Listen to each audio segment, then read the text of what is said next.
The computer virus, which has first hit the health service on Friday, is still causing serious problems at 7 NHS organisations, including hospitals. And in fact, some hospitals have cancelled appointments and MRI scans. Officials fear that further problems could emerge this morning when staff return to work and switch on terminals and machines. Now, Anish Chauhan runs Equilibrium Security, a Birmingham-based firm helping protect businesses against cyber attacks. Anish, good morning to you. Good morning, Alex. Did you get in all right, by the way? I did, thank you. I'm, Yes. I'm glad to hear that. Has this highlighted just how important computer security should be? It absolutely has, yeah. Nothing has really changed, to be honest. Ransomware, like we've seen on this, and all kind of malicious activity isn't anything new. It's things we've been dealing with for sort of 10 plus years.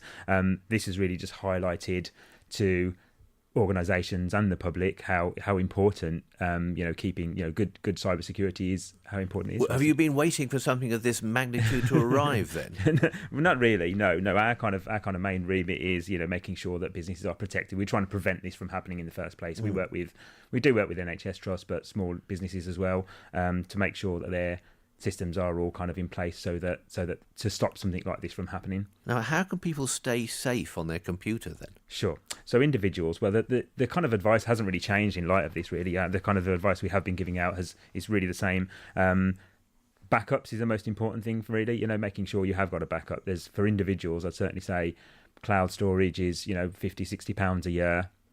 And there's so many different ways you can back up by having a sort of USB stick if it's a few photos, but keeping it separate from the computer is kind of the main thing.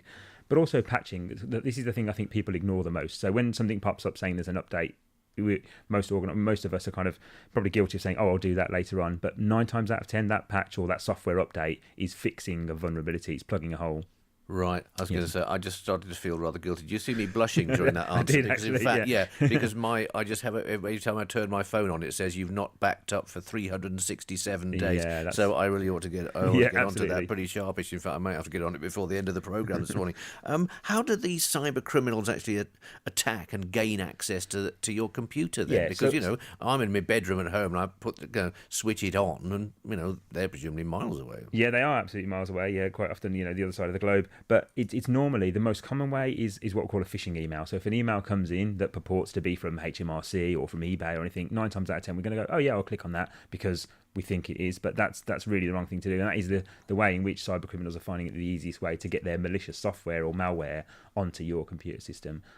So be careful of what the email looks like. If a few years ago, it was really obvious that it was there. The grammar was bad, the English was bad. You could spot a kind of phishing email, something trying to sell you something. But now they're getting more and more sophisticated, and it looks genuine. So the easiest way is to look at where the link is taking you. If it's not taking you to HMRC or PayPal or wherever you think it's supposed to be taking you, then don't click on it. Right. Now, what do you do if you're hit with the virus, though? Is it too late then? It depends what it is. So if it's something like ransomware, which is what what has hit the headlines just now, there isn't anything you can do to actually revert that. I mean, some organisations or some individuals are kind of paying the ransom, but there's no guarantee that criminals they're going to give you the decryption key to undo that, and plus also if you do pay the ransom, you're kind of fueling the economy. So our advice is always not to pay it, but it's always to have a backup that you can kind of roll back to. Well, hopefully that's given people some information if they're not too terrified to turn their computer yeah, hopefully on. not. Anish Chauhan, thanks very much indeed for coming on the programme this morning.